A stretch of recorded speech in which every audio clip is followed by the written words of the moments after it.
यार पता नहीं क्यों मजा नहीं आ रहा है। राइटर ने इतना अच्छा इस सीन को लिखा है और तुम दोनों इस सीन को उस मंजिल तक नहीं पहुंचा पा रहे हो।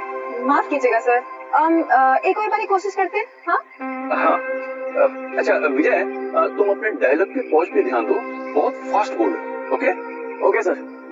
अच्छा शीतल, एक काम करो, तुम इस बार इधर से नहीं, तुम इस तरफ से भागो और वहां जाके गिरना। ओके चलो। ओके ओके चलो, get ready, roll sound, roll camera. कुल्हाड़ी की कसम, scene number 150, shot 1, take 5, action. रुको, मैं तुझे मार दूंगा। रुको, मैं तुझे मार दूंगा। कट। शीतल, तुमने सब गड़बड़ कर दिया। तुम इतनी जल्दी क्यों गिरी? तुम्हें और भागना था। यार क्या बोलूं मैं, तुमने सब गड़बड़ कर दिया यार, और भागना था। इतनी जल्दी क्यों गिर गई तुम? सर वो पता नहीं, आप पैर में आके कुछ अटक गया और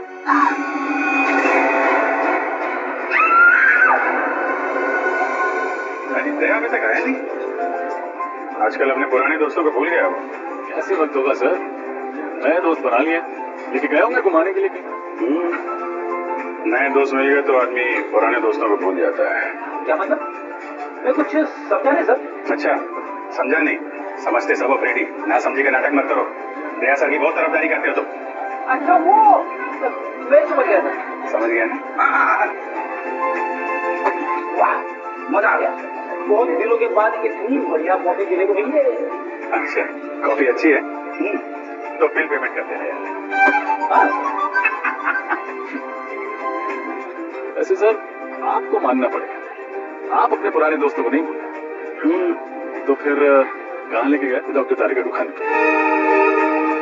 संयोग की बात। अरे संयोग हो तो गया, और उसके जाने के बाद हम लोग खाने।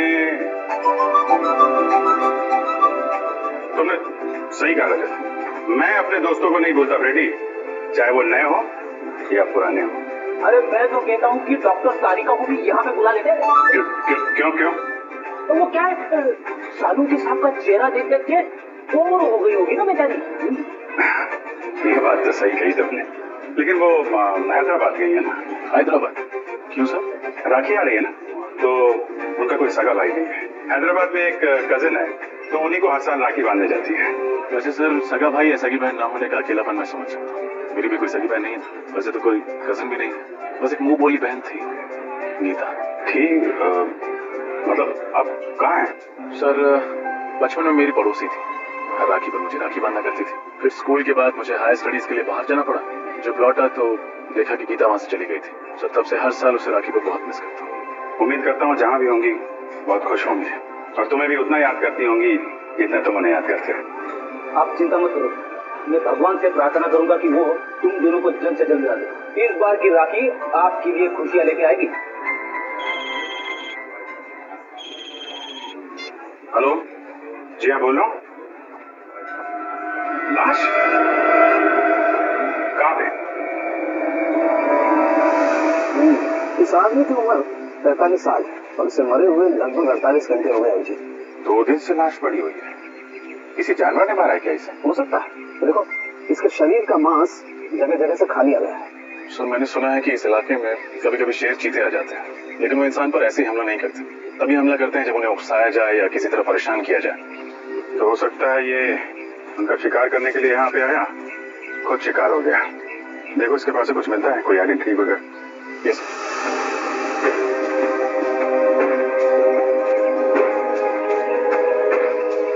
जी में खाली है सर, ना कोई आइडेंटिटी है, वॉलेट नहीं। वॉलेट नहीं है, कहीं ये खून लूटपाट के लिए तो नहीं हुआ? लुटेरों ने पैसे के लिए इसका खून कर दिया और फिर लाश की ऐसी हालत कर दी जैसे कि किसी जानवर ने खाया हो। अभिजीत इसे जानवर ने खाया या ये किसी आदमी का काम है, ये तो फॉरेंसिक लैब में ले जाकर के पता चलेगा। या इसके शरीर की अच्छी तरह से जांच हो। ठीक है, वहाँ डॉक्टर तारिका भी है आपकी मदद के लिए। तो नहीं, मेरा ये मतलब नहीं था सर। रजत तुम देखो आसपास कुछ मिलता है क्या, तब तक मैं इधर थोड़ा। यस जी। तो आप शॉट के लिए वहाँ से भागते हुए इस तरफ आए और लाश से आपका पैर टकराया और आप गिर गए, है ना? जी सर। आपने बताया कि कई बार आप वहाँ से भागते हुए आई, बार बार भागना पड़ा आपको ना? जी सर, ये 5वां टेक था। 4 बार टेक हुआ मगर ओके नहीं हुआ। तो 4 बार जब आप भाग के आई तो आपको ये लाश नहीं दिखाई पड़ी? सर वो मुझे सर ने पहले उस तरफ से भागने को बोला था और बाद में फिर इस तरफ भागने को बोला, तो आखिरी टेक में मेरे भागने की दिशा ही अलग कर दी थी। आपने बोला? जी सर, मैंने कहा था, मगर मुझे नहीं पता था कि यहाँ पे लाश पड़ी है। कितने दिन से शूटिंग कर रहे हैं आप लोग यहाँ पे? सर जनरल में आज पहला और आखिरी दिन है। फिल्म का क्लाइमेक्स शूट कर रहे थे लोग, पर पता नहीं आज कुछ काम हो पाएगा कि नहीं।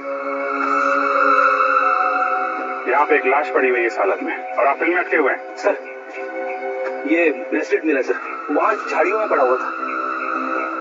लड़की का लगता है। आपका ब्रेसलेट है? नहीं सर। ये ब्रेसलेट कोई पहचानता है? जी नहीं सर। सर हो सकता है ये ब्रेसलेट उस लुटेरे के हाथ से गिर गया। ये भी हो सकता है कि लूटने वाला कोई लड़की हो। अरे डॉक्टर तारिका, आप कब आई हैदराबाद से? बस अभी आई, करीब 1 घंटे पहले। और आते ही सीधा लैब। क्या डॉक्टर साहब, इनको आराम करने दिया होता, आप काम करा रहे? अरे यार गलती हो गई, मुझे तो लगा अभिजीत तारिका को तुम लैब में देखकर के खुश हो गई ना। चलो भेज देते, तारिका तुम जाओ यार, आराम करो। नहीं आ गई है तो रहने दीजिए। बड़ी खुशी हुई जान के कि आपको मेरी खुशी की कितनी फिक्र है। वैसे लाश के बारे में भी कुछ बता देते तो खुशी बढ़ जाती। हाँ बढ़ाते हैं तुम्हारी खुशी। अभिजीत इस आदमी की मौत जानवर के खाने से ही हुई। तो ये खून नहीं है? नहीं है, खून ही है, क्योंकि इस खून के पीछे इंसानी दिमाग है। पर सर अभी अभी आपने कहा कि इनकी मौत किसी जंगली जानवर के खाने की वजह से हुई, पर इनकी मौत के पीछे दिमाग किसी इंसान का है, कुछ समझ में नहीं आया सर। मैं समझाता हूँ। देखो श्रेया, बात ऐसी है कि जहाँ जहाँ पर इस लाश को जानवरों ने खाया है, काटा है, वहाँ वहाँ पर इसे हेमरेजिक स्टेनिंग हो गई है। Haemorrhagic staining? इसका मतलब जब वो जानवर इसे खा रहे थे उस वक्त ये जिंदा था। तारिका, आमतौर पे तो जानवर इंसान को पहले मार के फिर उसके बाद खाता है, लेकिन इस केस में ऐसा नहीं हुआ। क्यों? क्योंकि इस केस में खूनी ने बहुत लंबी प्लानिंग की थी सचिन। पहले तो उसने केरोल बेनेट नाम का ड्रग दिया इसे, जिसे इसे लकवा मार गया और उसके चलने फिरने की क्षमता बिल्कुल खत्म हो गई। और फिर खूनी इसे बेसहारा ऐसे ही छोड़ गया जंगल में, जंगली जानवरों के लिए। तो जाते जाते क्या जाते जाते खूनी ने इसकी कलाई भी काट डाली। कलाई में से खून बहने लगा और खून की गंध सूंघकर जंगली जानवर आ गए इसे खाने के लिए। बड़ी बेरहमी से खून किया गया है इसका। एक इंसान दूसरे इंसान के साथ ऐसा कैसे कर सकता है? मुजरिम इंसान कहाँ होता है सचिन? उनका दिमाग तो जानवरों से भी ज्यादा बदतर होता है, तभी तो इतने घिनौने काम करते हैं वो लोग। सर ये तो पता चल गया कि इसकी मौत कैसे हुई। कुछ और सुराग मिले जिससे कि इसकी पहचान हो सके और खूनी तक पहुंचा जा सके? खूनी का ब्लड ग्रुप AB पॉजिटिव है। AB positive? लाश के ऊपर से कोई दूसरा खून नहीं मिला क्या आपको? हाँ विजय, जब खूनी इसकी कलाई काट रहा था शायद उसकी उंगली भी कट गई होगी, इसीलिए खूनी का खून इसके कपड़ों पर आ गया। और कुछ पता चल सकता है? हाँ, इस आदमी की पहचान तक पहुंचने के लिए हमारे पास 2 और सुराग है। एक तो कागज का छोटा सा टुकड़ा जो हमें इसकी जेब के एक कोने से मिला, लेकिन उसमें क्या लिखा है ये अभी तक साफ नहीं हो पाया। तो फिर हम ये कैसे पता करेंगे कि उस कागज पर क्या लिखा हुआ था? हाँ करेंगे, पता करेंगे। उस कागज को बहुत ध्यान से, बहुत अच्छी तरह से साफ करना पड़ेगा और फिर जो अक्षर मिट गए उन्हें अच्छी तरह से दोबारा उभारना पड़ेगा। और वो दूसरा सुराग? हाल ही में इस आदमी ने अपने बाएं घुटने की नी रिप्लेसमेंट सर्जरी करवाई थी। Knee replacement surgery? हाँ, और इसका कद करीब 5 फीट 8 इंच है। 5 फुट 8 इंच और उम्र 45 साल के करीब। ये तो सभी हॉस्पिटलों से पता करते हैं कहाँ पे इस आदमी ने अपनी नी रिप्लेसमेंट की सर्जरी कराई है, पता चल जाएगा कि ये आदमी है कौन। तो उस आदमी का नाम शेखर कुमार है जिसकी लाश हमें मरकाटाला के जंगल में मिली। हाँ सर, वो एक माइक्रोबायोलॉजिस्ट है और आरबी रिसर्च सेंटर में काम करता है। RB research centre? हाँ सर। वैसे सर ये माइक्रोबायोलॉजिस्ट होता क्या है? साइंस नहीं पढ़ी क्या? श्रेया बताओ। पंकज, माइक्रोबायोलॉजिस्ट वो होता है जो माइक्रो ऑर्गेनिजम्स को स्टडी करता है, उस पर रिसर्च करता है। सर ये माइक्रो ऑर्गेनिजम्स क्या होता है? पंकज, सबसे छोटे जीव जंतु होते हैं उन्हें माइक्रो ऑर्गेनिज्म कहते हैं, जैसे बैक्टीरिया, वायरस, समझ गए? सर तो फिर मैं किस श्रेणी में आता हूँ? तुम्हारी श्रेणी जरा अलग है। एक काम करते हैं, आरबी रिसर्च सेंटर में चल रहे हैं ना, वहाँ पे पूछ लेना। Okay sir. ओके, अब जरा जल्दी चलें। आइए सर। सर मैं इस रिसर्च सेंटर का हेड प्रकाश और ये लैब असिस्टेंट रंजीत, ये प्रिया। और आप? मैं गीता, शेखर की पत्नी। शेखर की पत्नी? लेकिन हमें तो बताया गया था कि शेखर अकेले रहते हैं, उनका कोई आगे पीछे है नहीं। दरअसल सर कुछ समय से इनकी आपसी अनबन चल रही थी, लेकिन फिर भी सर दोनों में बहुत प्यार था। इनफैक्ट शेखर जी के लापता होने की रिपोर्ट गीता जी ने लिखवाई थी। सर जब आपने शेखर के बारे में मुझे बताया तो मैंने ही गीता को यहाँ बुलवा लिया। गीता जी, आपका दर्द हम समझते हैं। अब यकीन मानिए शेखर के खोने को हम जल्द से जल्द पकड़ लेंगे। प्लीज उसे छोड़िएगा मत। क्या आप सबको किसी पर शक है? शेखर का कोई दुश्मन या? नहीं, शेखर सबके साथ मिलजुल कर काम करता था।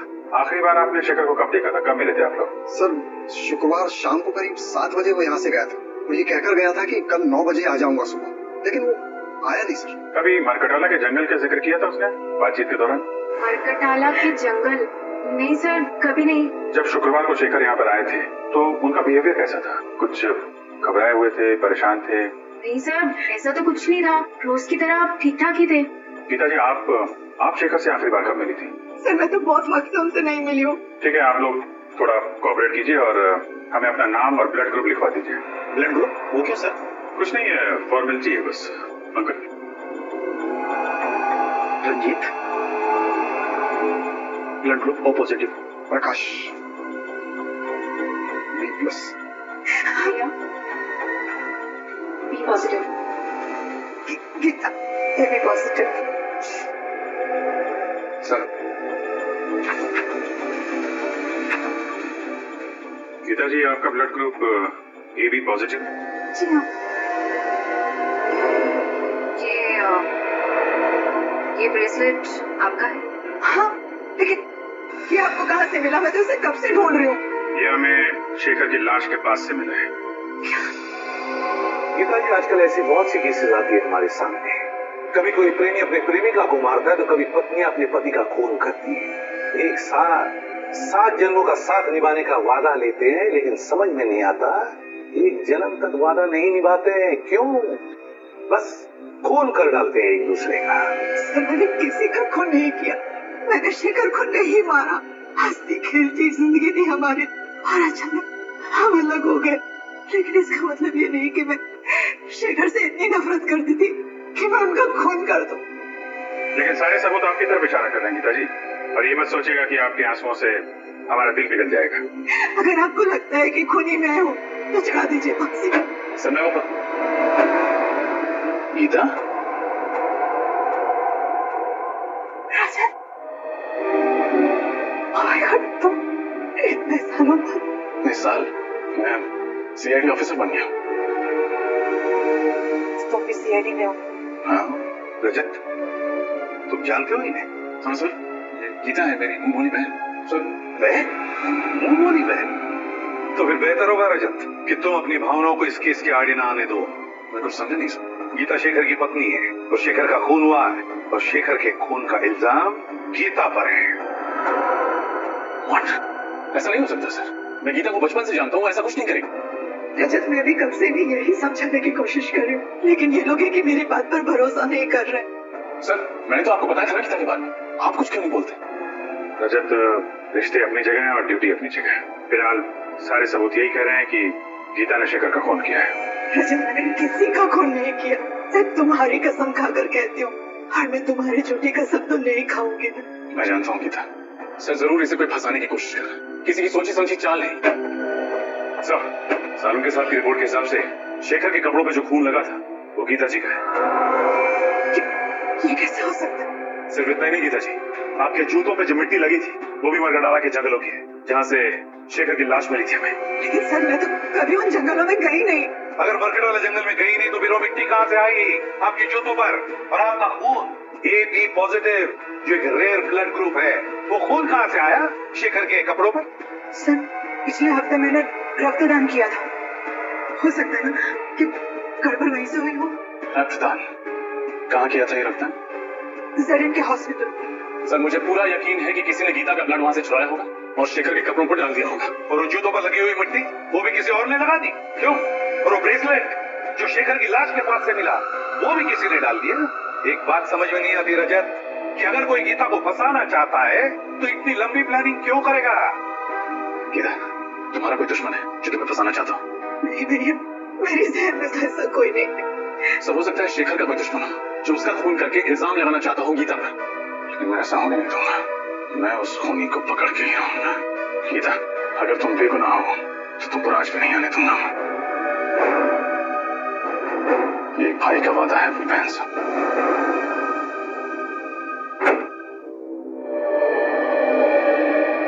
आइए सर, आप लोग यहाँ रक्तदान के लिए आए हैं? नहीं, हम सबने पिछले महीने ही रक्तदान किया था। हम लोग सीआईडी से हैं। आपसे कुछ जानकारी लेने आए हैं। सीआईडी से? पर बात क्या है सर? पिछले हफ्ते आपके अस्पताल में जो रक्तदान शिविर लगा था, उसमें इस औरत ने रक्तदान किया था। इनका नाम गीता है। सर, दरअसल हमारे हॉस्पिटल के लिए ये शिविर लोकप्रिय एनजीओ ने आयोजित किया था। अगर इन्होंने रक्तदान किया था तो हमारे रजिस्टर में उनका नाम जरूर होगा। मैं अभी रजिस्टर चेक करके बताती हूँ। वैसे इनका पूरा नाम क्या है? गीता कुमार। ठीक है, मैं अभी देख कर बताती हूँ। हाँ सर, इन्होंने रक्तदान किया है। रक्तदान किया था? हाँ, पर उनका AB पॉजिटिव खून का पाउच हम तक पहुँचा ही नहीं। पहुँचा ही नहीं? ऐसे कैसे हो सकता है? ऐसा ही हुआ है सर। हो सकता है एनजीओ वालों से खून का पाउच गुम हो गया हो। गुम हो गया? सर कहीं रजिस्टर का अंदाजा सही तो नहीं है? हो सकता है। क्या नाम बताया इस एनजीओ का? लोकप्रिय एनजीओ। लोकप्रिय एनजीओ। इनका ऑफिस कहाँ है?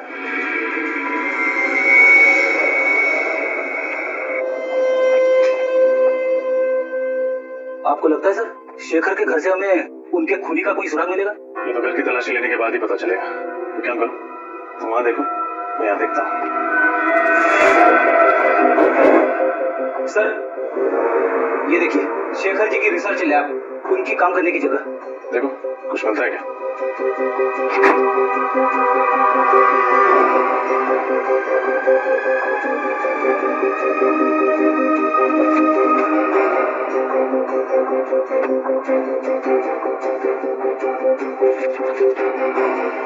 सुनी, कुछ मिला?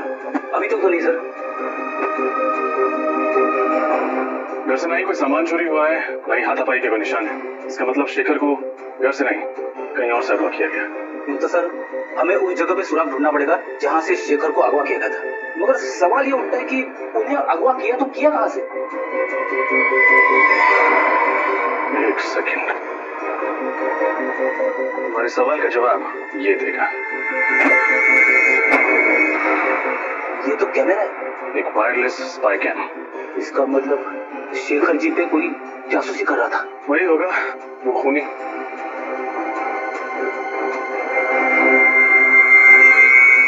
श्रेणी, तुमने एक बात नोटिस की? क्या? इस स्पाई कैम का लेंस ठीक उस तिजोरी की ओर है।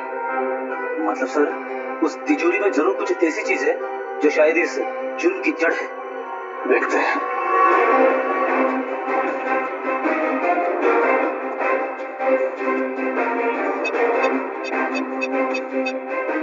इलेक्ट्रॉनिक पासवर्ड है। इसे खोलेंगे कैसे? ये तो किसी एक्सपर्ट से ही खुलवाना पड़ेगा, और साथ ही ये भी पता लगवाना पड़ेगा कि ये स्पाई कैम किसने खरीदा और कहां से।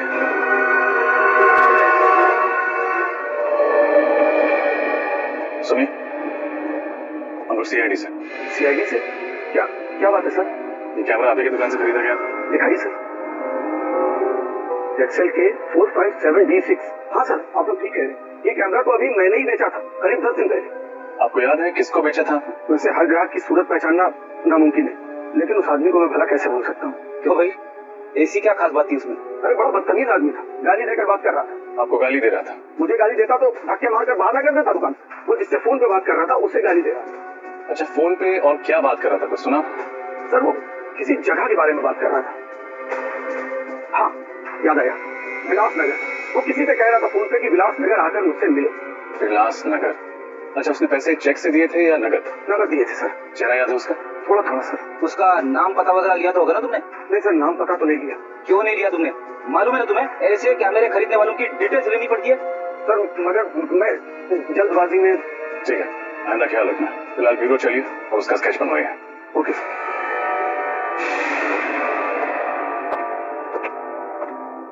कहिए सर, मैं आपकी क्या मदद कर सकता हूँ? हम लोग सीआईडी से हैं। पिछले हफ्ते आपने जेडन के हॉस्पिटल के लिए एक रक्तदान का शिविर आयोजित करवाया था। वो तो हम अक्सर करते रहते हैं। तो हमें ये बताइए कि ये गीता जी क्या आपके यहाँ रक्तदान करने आई थी? देखकर बताता हूँ। हाँ, इन्होंने रक्तदान किया था। तो फिर इनके खून का पाउच हॉस्पिटल के ब्लड बैंक में पहुंचा कैसे नहीं? क्या खून हॉस्पिटल नहीं पहुंचा? ये कैसे हो सकता है? ऐसा ही हुआ है, आपके एनजीओ में से किसी ने खून चुराया है। अच्छा, जब आप ये शिविर लगाते हैं तो कौन कौन लोग मदद करते हैं इसमें? सर कुछ एनजीओ होते हैं कुछ वॉलंटियर्स हैं जिनकी मदद से ये शिविर आयोजित किया गया था। शिविर में खून का चोरी होना नामुमकिन है सर। तो आप लोग ये खून के पाउच अस्पताल भेजते कैसे हैं? हमारी वैन से जो ये काम करती है। कहाँ खड़ी है आपकी एनजीओ की वैन?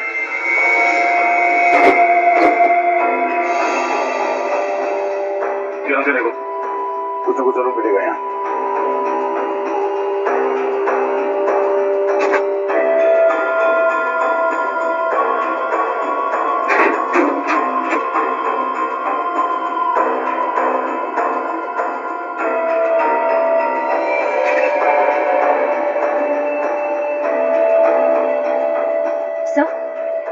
सर ये कपड़े का फटा हुआ टुकड़ा मिला है, RB लिखा हुआ है।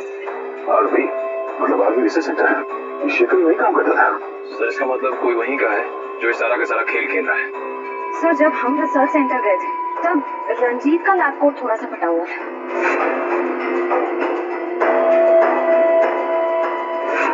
कहीं सबके पीछे उसी का हाथ तो नहीं? रंजीत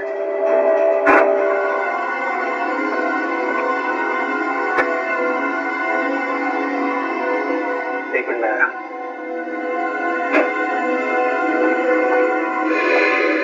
आप लोग सर खूनी मिल गया क्या? हाँ मिल गया। रंजीत नाम है उसका और अगले 10 सेकंड में ये हाथ उसके गाल पे छपेगा। ये आप क्या कह रहे हैं सर? मैंने शेखर को नहीं मारा। ये फटा हुआ कपड़े का टुकड़ा तुम्हारी लैब कोट का है। हाँ तो इससे क्या साबित होता है? ये कपड़ा हमें एनजीओ की वैन से मिली थी और उसी ब्लड डोनेशन कैंप में तुम वॉलंटियर भी बने थे। हाँ मैं बना था। समाज सेवा करना तो अच्छी बात है ना सर? समाज सेवा की आड़ में गुनाह करते हो। गुनाह? हाँ, पहले तुमने गीता का खून चुराया और फिर हमें गुमराह करने के लिए वहां शेखर की लाश के पास डाल दिया और वहां पे ऑपरेशन फेंक दिया। क्यों? ये आप क्या कह रहे हैं सर?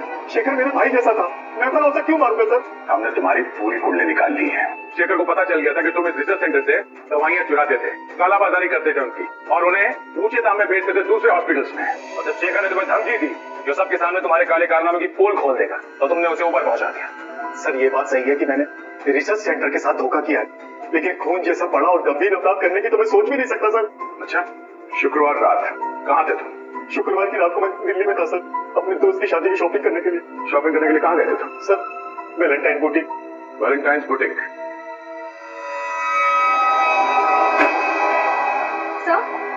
सर रंजीत सच कह रहा है। जिस वक्त शेखर का खून हुआ उस वक्त वो वाकई दिल्ली में ही था। वैशाली नगर के वैलेंटाइन बुटीक में शॉपिंग कर रहा था। रंजीत दिल्ली में ही था?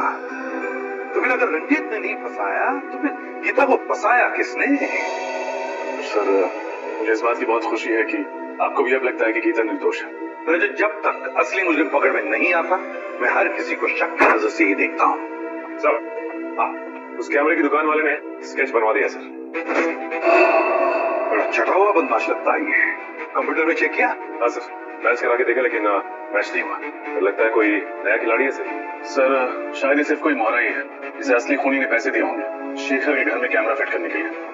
सर हाँ बच्चे, तिजोरी खुल गई? हाँ सर, तिजोरी भी खुल गई और उसके अंदर का खजाने का भी पता चल गया।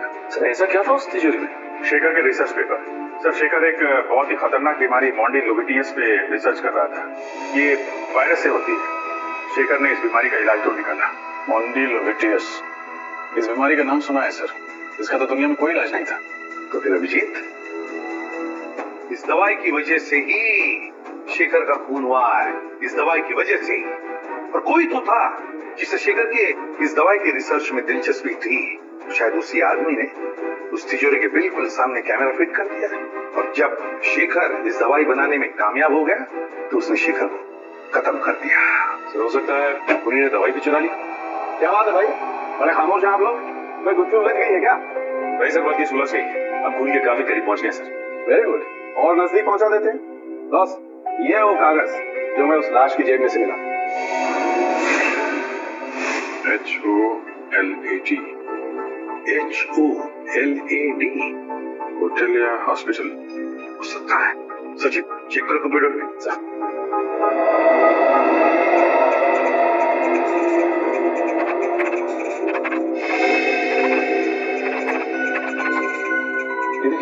शायद ये होटल ग्लैड सर्कल है। होटल ग्लैड सर्कल ही है। होटल ग्लैड सर्कल विलासनगर में है। उस कैमरे की दुकान वाले ने कहा था कि उसने इस आदमी को फोन पर विलासनगर का जिक्र करते सुना था। तो फिर अभिजीत पता लगाओ इस होटल ग्लैड सर्कल में हुआ क्या था? विलास नगर होटल ग्लैड सर्कल। आज मेरी वाइफ का उपवास है, मैंने खाना नहीं खाया। तो ये बात मुझे क्यों बता रहे हो? अरे वो रेस्टोरेंट में आए ना, इसीलिए भूख लग गई। घर में भाभी भूखी है और तुम्हें खाना खाना है, क्या जाके खाना? जी कहिए। क्या मैनेजर ना? जी हाँ, मैं ही हूँ, कहिए। हम लोग सीआईडी से। अरे सीआईडी वाले हमारे यहाँ खाने पे आए हैं, ये तो हमारे होटल वालों के लिए बड़ी सौभाग्य की बात है। नहीं एक्चुअली हम लोग यहाँ खाना खाने नहीं आए, एक केस की तहकीकात के सिलसिले में आए हैं। अब जरा ये फोटो देखिए, ये आदमी 2 दिन पहले आपके यहाँ खाना खाने आया था। सर यहाँ तो पता नहीं कितने लोग आते जाते हैं, अब ये कैसे पता लगेगा कौन आया और कौन गया? इस सीसीटीवी कैमरा के जरिए उसका फुटेज देख सकते हैं। जी सर, आइए।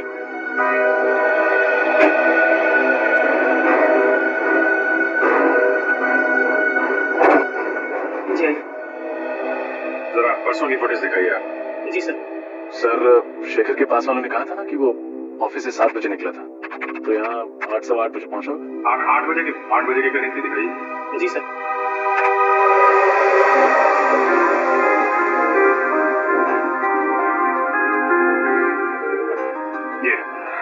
ये आया शेखर 8:12 पे। सर, शेखर के साथ जो दूसरा आदमी बैठा है वो है कौन? उसकी शक्ल तो दिख नहीं रही है। थोड़ा फॉरवर्ड करो, शायद इधर उधर देखे तो शक्ल दिखाई पड़ जाए। जी सर।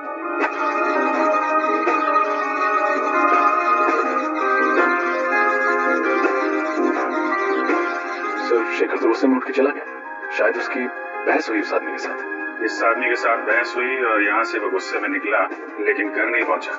हो सकता है इस दूसरे आदमी ने काम तमाम कर दिया शेखर का। एक मिनट पॉज कर। जी।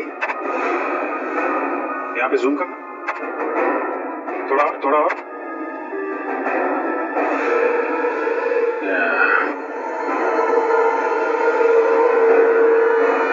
देखा रजत? यस, ये घड़ी कुछ जानी पहचानी लग रही है।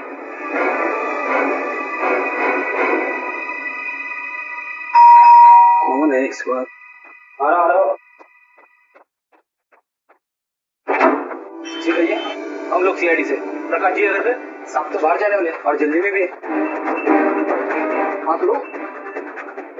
आई एम सॉरी, लगता है हम लोग गलत वक्त पर आ गए। आप शायद कहीं बाहर जाने वाले थे। जी तुम अंदर जा। जी, कई दिनों से मैंने कोई फिल्म नहीं देखी थी, तो एक अच्छी सी फिल्म लगी, मैंने सोचा देखा था। अरे वाह प्रकाश जी, आपके एक माइक्रोबायोलॉजिस्ट की मौत हो चुकी है और आप फिल्म देखने जा रहे हैं। देखिए सर, शेखर की मौत का गम मुझे भी है, लेकिन इसका मतलब ये नहीं कि मैं अपनी जिंदगी जीना छोड़ दूं। ये बात तो है। वैसे आपको थिएटर जाने की जरूरत नहीं पड़ेगी, हम आपको फिल्म दिखाएंगे। फिल्म? फिल्म का नाम है शेखर की मौत।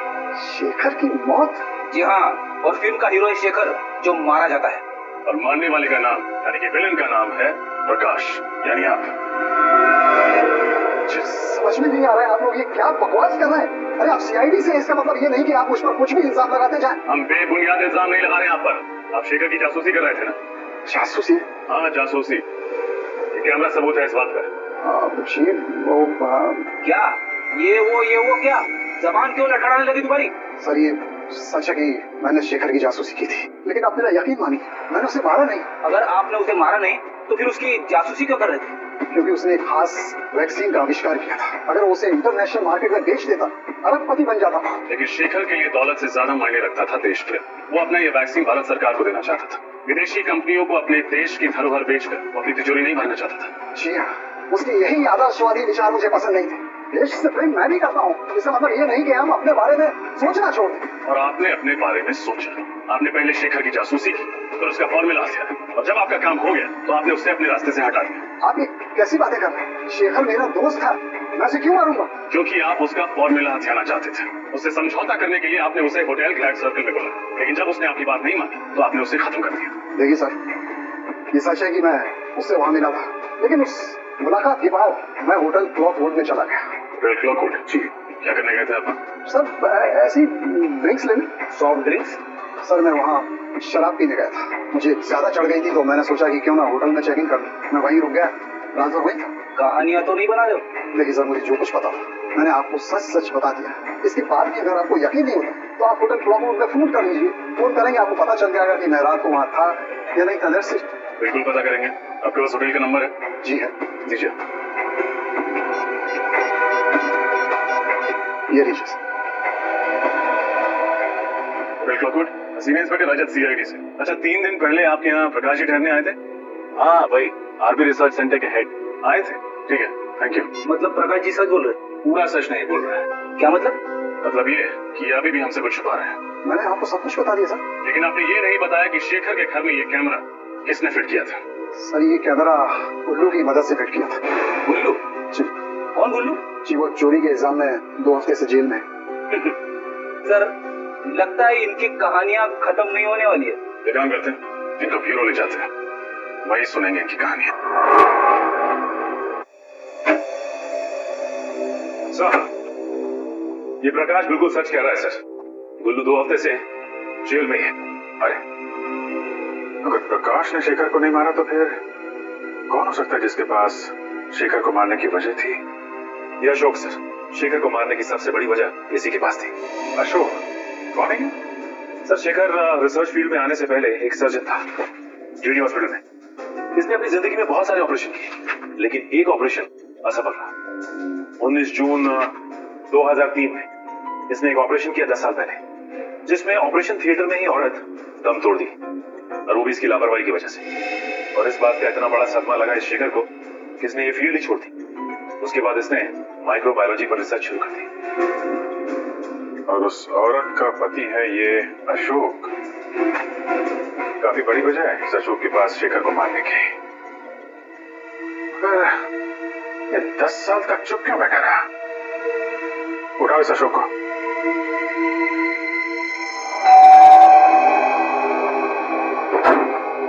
जी कहिए।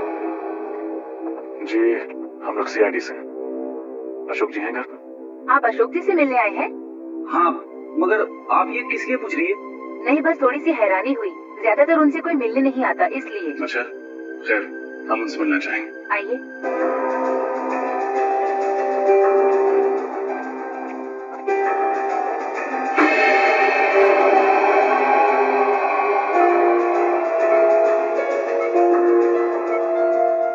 ये अशोक जी? हाँ, ये है अशोक जी। ये न चल सकते हैं न बोल सकते हैं, बस ऐसे ही पूरे दिन बिस्तर पर पड़े रहते हैं। क्या बीमारी क्या है इन्हें? Liver disease last stage. इनके घर वालों में से कोई इन्हें मिलने नहीं आता? इनके दोनों बच्चे विदेश में रहते हैं। एक दूर का रिश्तेदार है, वो कभी कभी आ जाता है। सर कहीं ये दूर का रिश्तेदार तो नहीं है इन सब के पीछे? हो सकता है फ्रेडी। हाँ गीता, भैया मुझे बचा लीजिए, कोई मुझे मारना चाहता है। मारना चाहता है? कौन मारना चाहता है? तुम फिक्र मत करो, मैं भी वहां आता हूँ। कहाँ? तो मॉल के पास। कौन से मॉल के पास? आप जिस नंबर को डायल कर रहे हैं वो इस समय स्विच ऑफ है। Mobile switch off. फ्रेडी जल्दी चलो। कैसे पता चलेगा सर? गीता जी ने कौन से मॉल के पास से फोन किया था? शहर में तो 30-40 मॉल है। अभी पता चल जाएगा फ्रेडी। गीता का मोबाइल नंबर इस नाम में फिट करो, देखो क्या लोकेशन बताता है। सर गीता जी का मोबाइल मॉल से आगे निकल गया। मॉल से आगे निकल गया? हाँ सर। कहाँ? शहर से दूर पनवेल हाईवे की तरफ। पनवेल हाईवे की तरफ? अरे ये क्या हो गया? क्या हुआ? गीता जी का मोबाइल ट्रेस होना बंद हो गया। ट्रेस होना बंद हो गया? हाँ सर। काम करो, मोबाइल कंपनी को फोन करो, एक और ट्रेस कर पाते हैं कि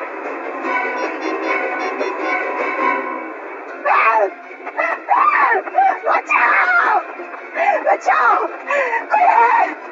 बचाओ! कोई है! बचाओ! बचाओ! बचाओ! कोई है! कोई है! कोई है! हेल्प!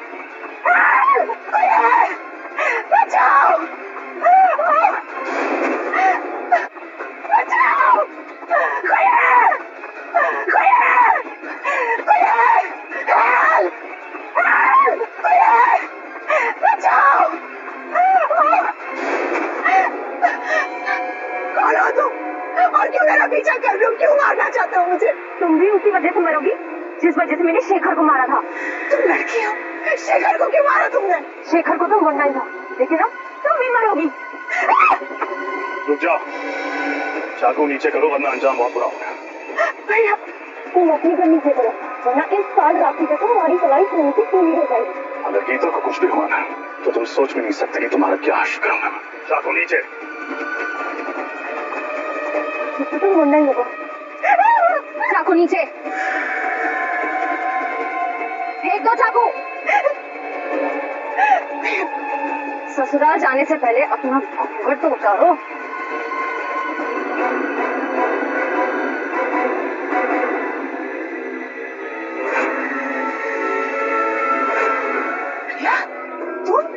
हाँ मैं।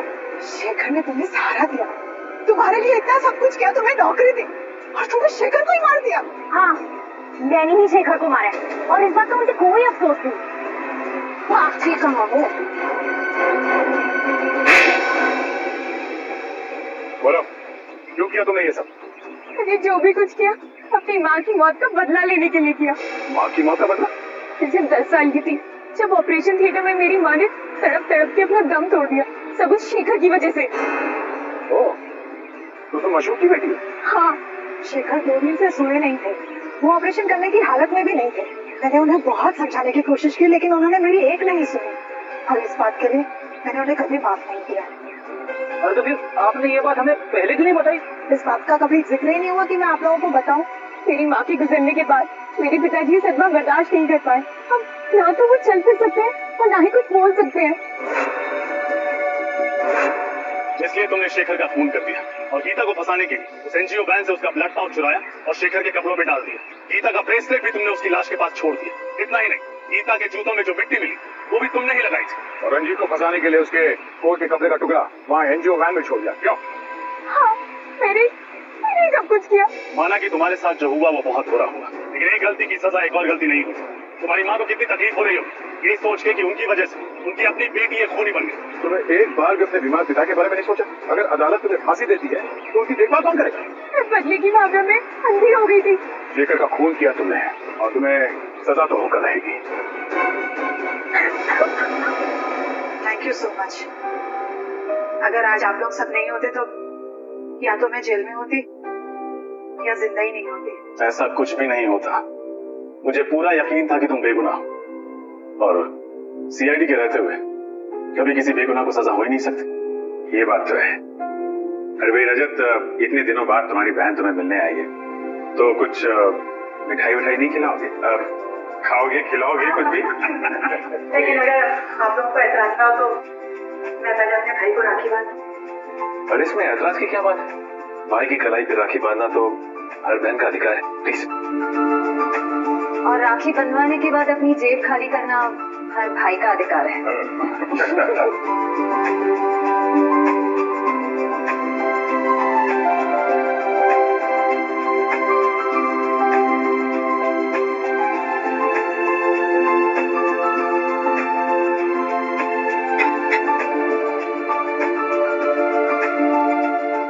दीदी, तुम नहीं जानती मैंने इस पल का कितने सालों से इंतजार किया।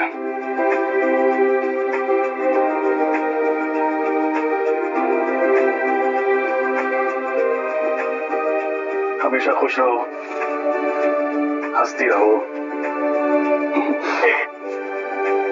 तुम्हारी जिंदगी सिर्फ खुशियों से भर जाए।